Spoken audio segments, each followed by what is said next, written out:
everyone, I'm Hugo. I'm still a little teary from the last episode. Yes, this is Unpopular Culture.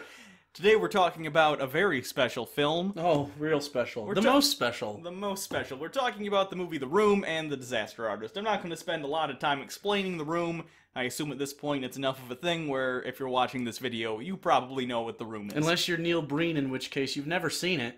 Oh my god, has Neil Breen... I want a question answered more than any... When Neil Breen watches The Room, does he also go, this guy's fucking crazy? Or does he go... Oh my god, I want a movie, a documentary, where it's Neil Breen watching The Room, and Tommy Wiseau watching literally any Neil Breen movie. And then they have to go sit in a room and then they sit in a room and talk about movie making. Yes. I don't even have to write that. The idea's there, boom. It happened here first, you don't get rights to that. I'm gonna get in contact with them, we're gonna film it, 3-camera setup, no problem, done. Anyway. We're gonna be fucking thousandaires, my friend. I know I said I wasn't gonna explain The Room, but if anyone doesn't understand The Room, they're gonna be very confused at this point. Anyway, so, there's a movie being made about the making of The Room called The Disaster Artist. It's already been filmed. I believe they're just doing sort of final cuts and stuff right now. James Franco, who's playing Tommy Wiseau. And his brother... The other Franco. The other Franco is playing Greg Sestero. Greg Sestero was the best friend who was fucking Johnny's girlfriend in The Room.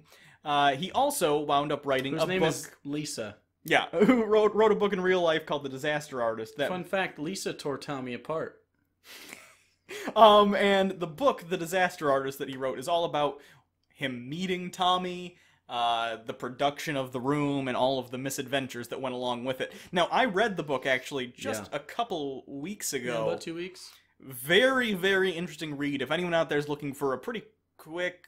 light read that's interesting. It's not the best written, I would say. I think the structure's good, I'll say. The way that it flashes back between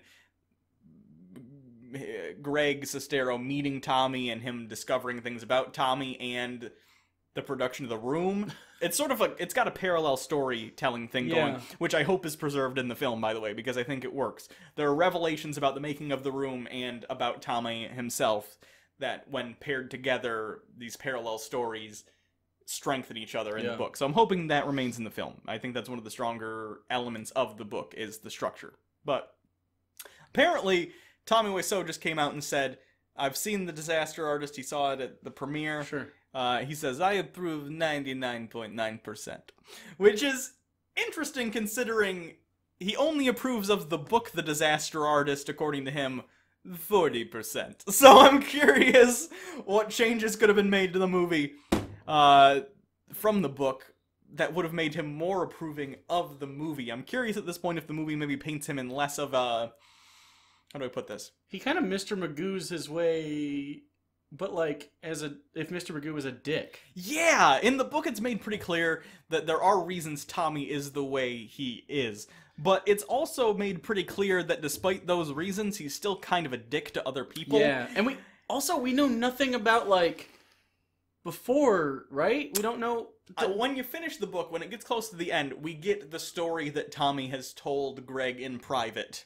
But is it true? That's the thing we don't know. So what's the story Greg told, or he told Greg in private? So the idea here is, Tommy has money out the ass, and nobody really knows why, except for whatever Tommy tells them, and it's usually very vague. Yeah, the story involved Tommy growing up in some Eastern European country, obviously. Soviet era, clearly bad things. As a child, apparently he saw some American movies that were snuck in or whatever, and he was like, I gotta go to America, that's what I gotta do. There was also some stuff about him maybe having some near-death experiences, some pretty bad stuff dealing with, like, police in different countries. Anyway, it winds up with him in America, and he bought some property, used that property to make more money. He was working as, like, a guy just at a store, and somehow bought property in the San Francisco area. Basically, the story is very strange and doesn't add up. But he owns property and trumps it, basically, but successfully. Sure.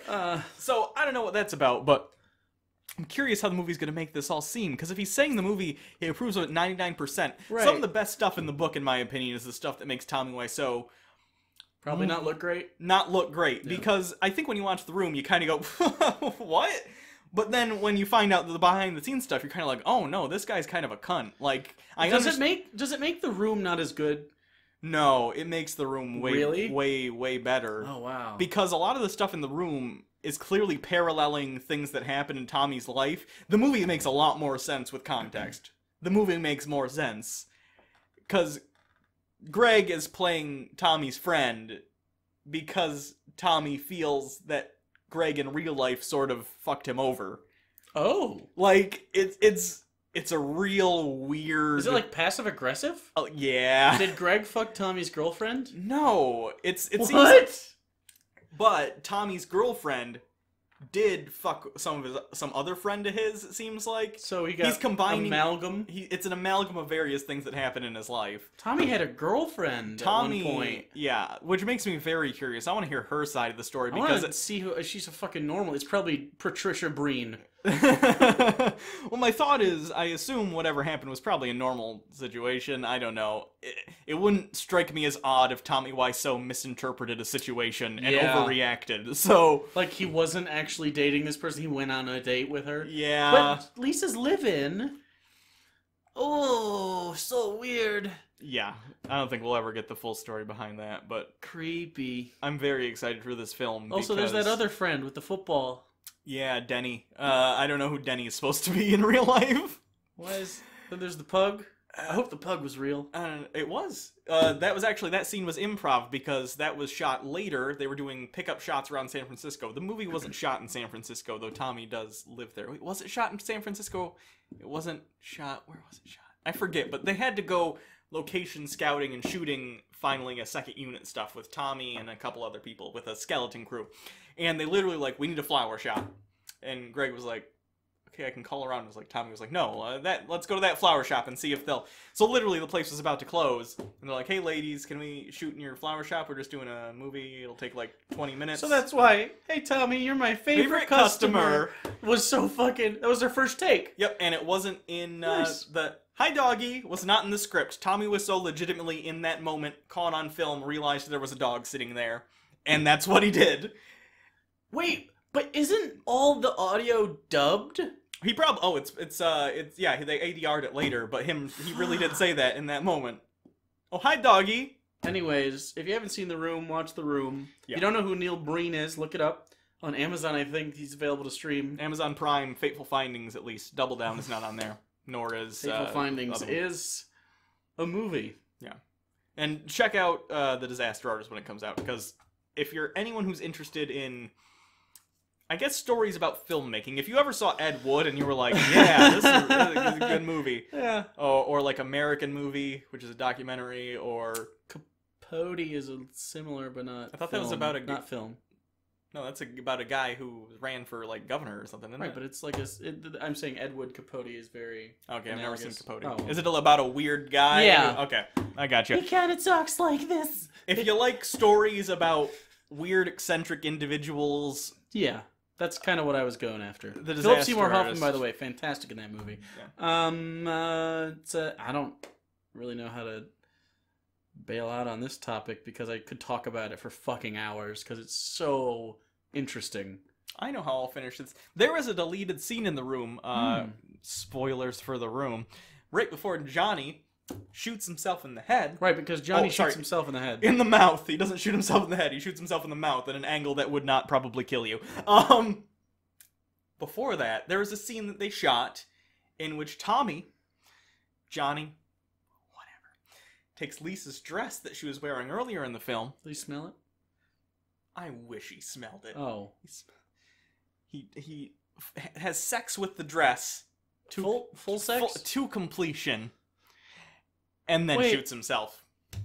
He act completion. As far as I understand, Tommy Wiseau did not come in the actual scene, but he simulated sex with this dress and simulated completion and then shot himself in the mouth.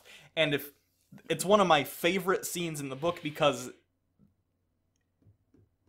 it finally gets across how in his own universe this guy is. if that scene isn't in the movie, I'll be very disappointed, because I really think it's an important character moment for Tommy to show just how outside of regular human experience this guy's perception is. I'm gonna go buy a dress